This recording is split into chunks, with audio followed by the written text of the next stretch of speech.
Good morning, folks. Got to the lake a little early. Got a half day. I almost always have a half day, but it's usually like starting at noon till dark. But we're starting somewhat early. I'm just kind of proud of myself getting up. Finn, what's up, baby? Yeah, it's 46 degrees, overcast. We do have some storms coming this evening. Water temp is 54 degrees. And we're going to start out with a swim jig. Haven't thrown a swim jig in a while, so we just got a Cumberland Pro Lures 1/4 ounce Bama swim jig, you know, basic white color, and I've got a chunk for a trailer. We're gonna swim that shallow, see if we can get some bites, and we're gonna mix it up with the new Cumberland Pro Lures 1/2 ounce Pro caster, and we just got a Berkeley, I don't know, like a meaty chunk or something. But we're gonna cover a little bit of water, see if we can get a shallow bite. If not, we're gonna have to slide out deeper and throw, I don't know, crankbait or jerk bait or something. But I'm ready to get a line wet. Here we go.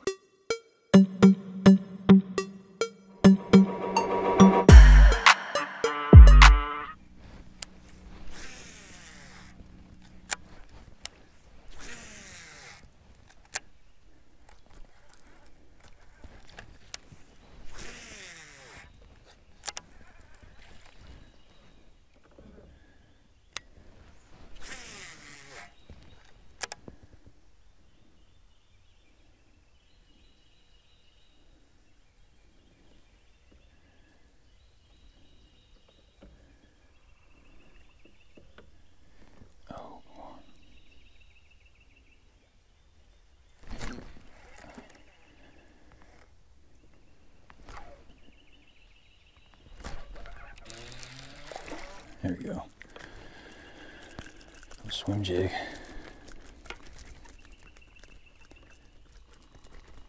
Come here, buddy. Come here.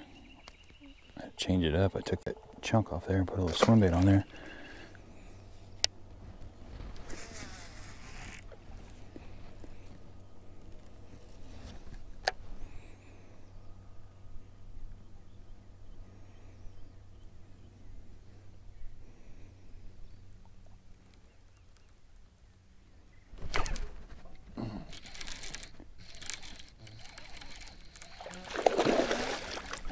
There we go.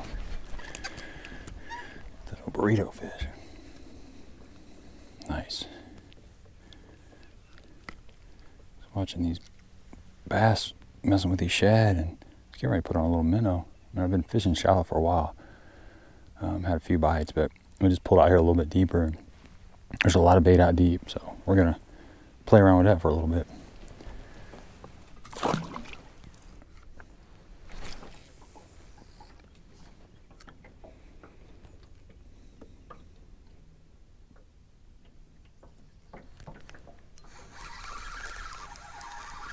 Got him. Crappie. Sitting up on that hump.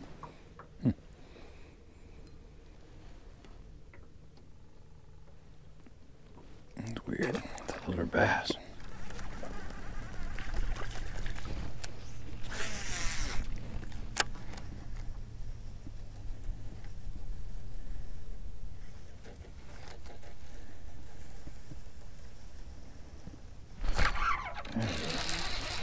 Little guy.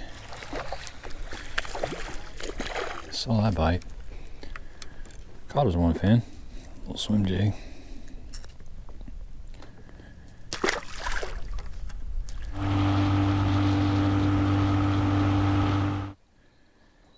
Oh, he's on it. Dang it.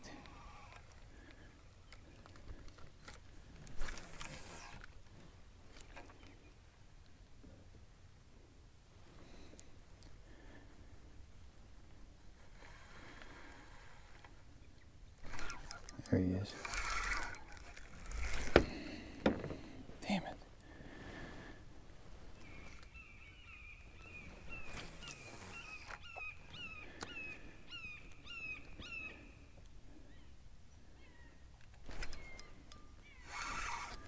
Nice. Might be a striper. Yeah, definitely a striper.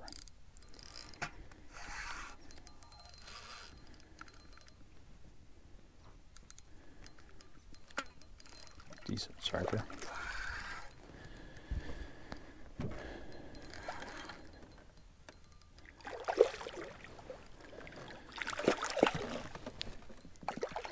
What's that, Finn?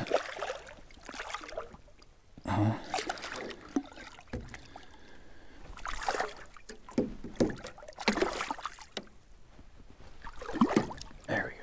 Look how fat them suckers are. So one of the little jig head minnow suckers, fat, man. They're feeding in here. I mean, I just pulled in this area and there's a bunch of them swimming around. I had one smash this thing and we're gonna try to catch a couple. Get our lines tied, it's fun. There he is. Crushed it.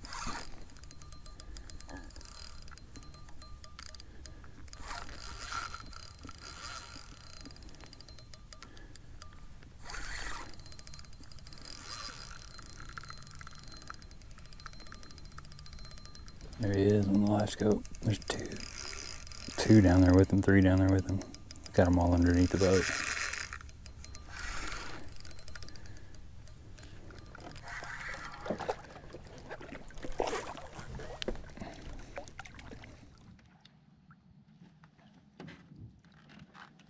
All right, there's another one. We'll catch a couple more of these and we're gonna move on. It's just so fun. Just throwing a little tater shad head and that little Gambler FFS minnow. Those are fun. This is a jig head minnow. Like it or not, it's become a very popular technique over the last couple years, and I've gotten really curious about it. When something comes along and people are really dominating with it, I tend to lean into it a little bit, and I want to know why it's working, where it's working, and I just want to learn a little bit about it. Fortunately, I've been able to jump in the boat over the last year or so with some really, really good fishermen that excel using this technique. Dale Coven's really good with it, Travis Harriman, Jake Lawrence. I've got to fish with all these guys that use this a lot, but there's more to it than meets the eye. I was running down the creek in this video. I was going to the back of this creek and I was going to throw that swim jig and chatterbait and flip a little jig. Well, I came around the corner and I saw this commotion on top of the water. And as I slowed down a little bit to inspect, I seen other fish jumping. I saw some shad jumping, and I'm like, okay, there's definitely some activity in this area. So I put the trolling motor down, I was kind of looking around, and I started seeing some bigger returns, and I immediately knew that those were most likely stripers. So I pick up a little jig minnow, right? I started out, I had a different head. This is the Gambler FFS head. I had the tater shad head, which is something that I've been throwing quite a bit, and I had it rigged up with the actual tater shad, which is this right here. This is a great bait at Table Rock, Bull Shows, Norfolk, Beaver, any of those Highland reservoirs. It's an excellent bait to throw down there, and I'd had a lot of success on it recently. So I'm throwing this thing around and they're not taking it. I can't get bit on it. And so I'm like, okay, I'm gonna change up. This is I'm getting to something here. This is about experimenting. Even though a technique is really good, you still got to put in your time and experiment with it. So I have a lot of confidence in this, like I said, but I wasn't getting bit, so I took it off. The Z2 by Strike King is another popular minnow style bait. So I put this on. I threw it around. I had several fish look at it. Not a whole lot of difference in the size. I mean, this is a little bit thicker. You know, color's a little bit different, but still definitely a minnow bait. I couldn't get them to respond to this, so I made another adjustment. The Yum FF Sonar minnow is another popular minnow style bait. And I put this sucker on, made a handful of casts. They weren't responding to it. Finally, I made another adjustment and I put this on here. This is the Gambler FFS 4-inch minnow. This is a really good bait. I had luck. I've had some pretty good success on this too. So I guess what my point is that you have to make adjustments no matter what bait you're throwing. I mean, here's the tater shad, here's the Gambler minnow. This is obviously a lot longer. The color is different, but it's not black and blue versus green pumpkin. They're two different minnow-y patterns, and they're not hugely different. I mean, there's definitely some resemblance, but there's some variation. But I feel like if I wouldn't have kept rotating through these baits until I found one that the fish were reacting to, I wouldn't have caught those fish. So yeah, fishing with forward-facing sonar is, you know, I don't know that it's easier. I guess what I'm getting at is you still have to make those adjustments. And the nice thing about that technology is that you're actually being able to see the fish react to the bait, so you know that you need to make some changes. It's like, do I keep throwing it or do I make some adjustments? And by making this adjustment, it allowed me to get my line tight. Here's another bait that's come out by Crock Gator. It's called the slide shad. It's a pretty cool little bait. Let me pull it out real quick. I played around with it a little bit, but I plan on putting some more time into it, and I'll definitely get back with you. It's got more of a, it's got these little fins on the side. I don't know if you can see that, and then it's got this cool little fork tail. And if you put this on a really light head, it's got a nice gliding action. So you got all these different minnow baits, and there's different times to use them. There's almost always one that's going to prevail over the other. It's not just the color, it's the actual shape, the size, the profile. It's a pretty technical game, guys. So let's get back. Let's get our line tied a little more.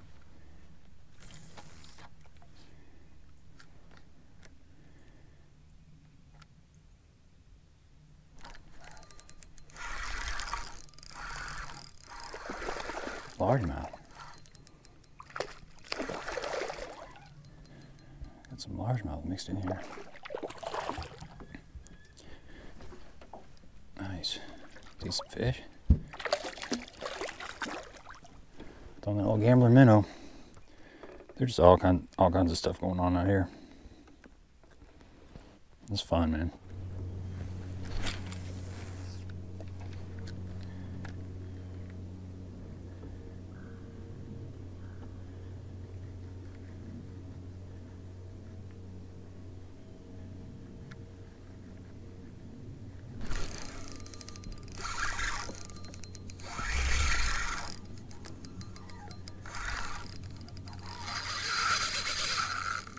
Dang.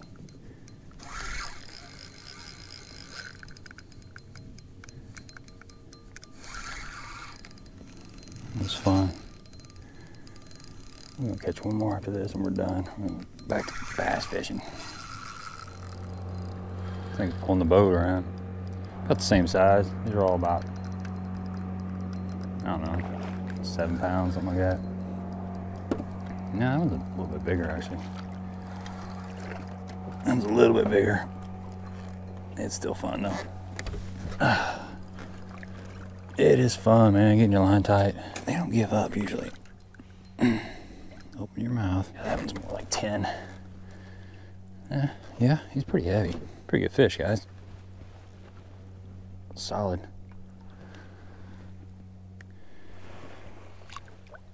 All right, let's let her go. That's fine.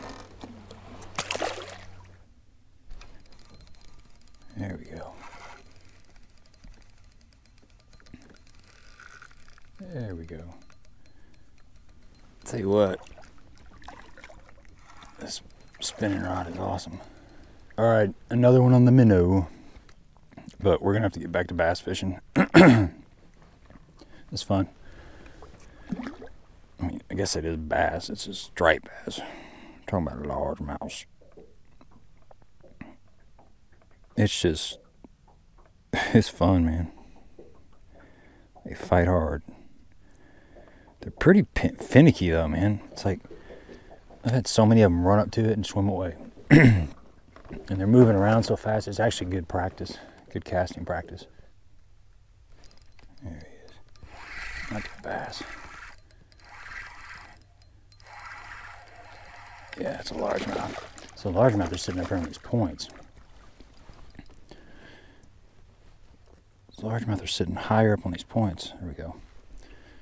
And I guess just because there's so many big predators, aka stripers, moving around, that these bass are just kind of hunkered up on that point. One more point I wanted to make is if you go to the lake and you have intentions of catching fish shallow, it's springtime, guys. I mean, the water's in the mid-50s. It's that time of year where the fish pull up, and you run a winding bait, a moving bait, and you cover quite a few stretches of bank that should be productive. They've got the right cover, and they're set up properly for this time of the year, and you don't get bit.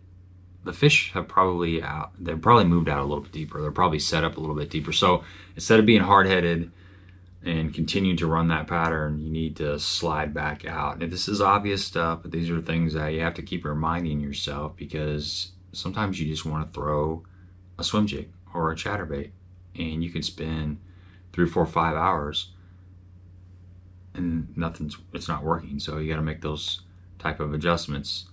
Don't be afraid to mix it up a little bit.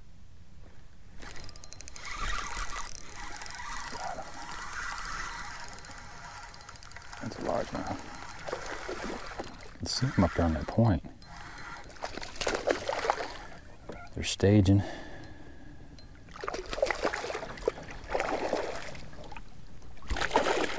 That's a decent fish.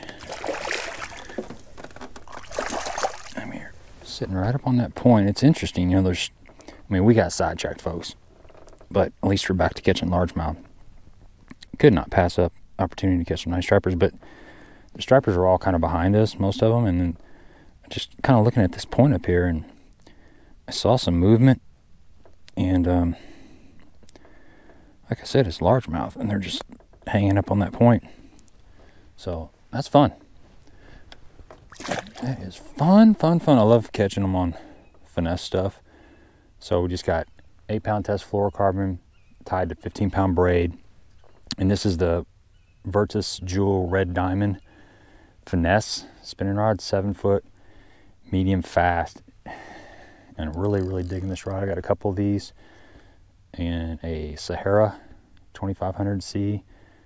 And this is a little tater shad jig head with the Gambler FFS 4-inch minnow. It's got that little tail, and I'm just got a loop knot. I think a loop knot's important, but I'm just shaking it, just kind of strolling it. Basically, I'm scrubbing the bottom, or I'm about like a foot up off the bottom there, and just kind of coming up. I've missed several. Can't get a hook in them, but every once in a while I'm getting one. All right, folks, we got about an hour left. It was fun playing around with those stripers and throwing that little jig minnow, finesse fishing. I think we're gonna pick up a jig and just flip for the last bit of the day and see if we can come up with a better quality fish before we wrap it up. Water temperatures got 55 degrees back here, so it's right there. You know, I think we're in March, full moon. It's gonna happen soon.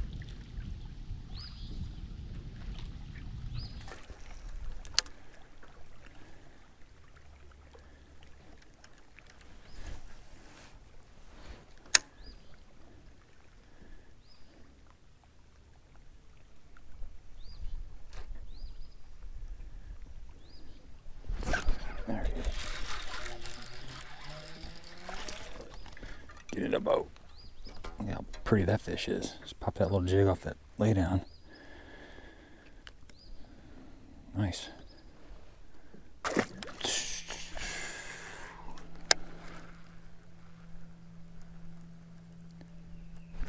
Oh, dang.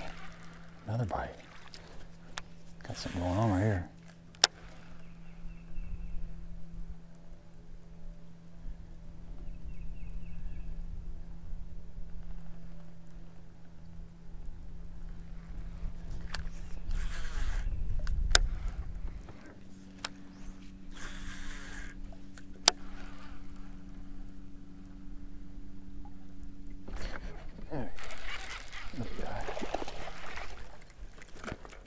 Bladed jig.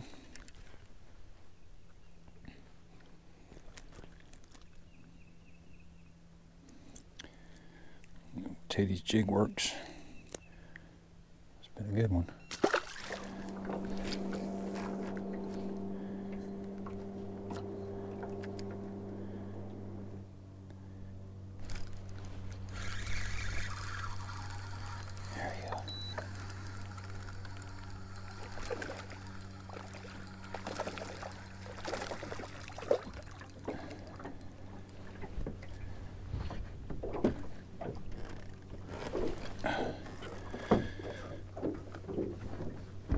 All right, that's gonna wrap it up. We ran out of time, man.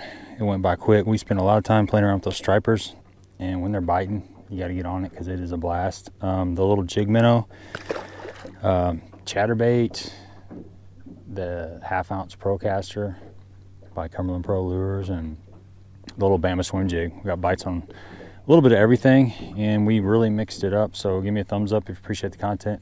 Don't forget to subscribe to the channel. And until next time, man, it was a short day. It went by super, super fast. But I'm glad we were able to get out here and catch a few fish. Until next time.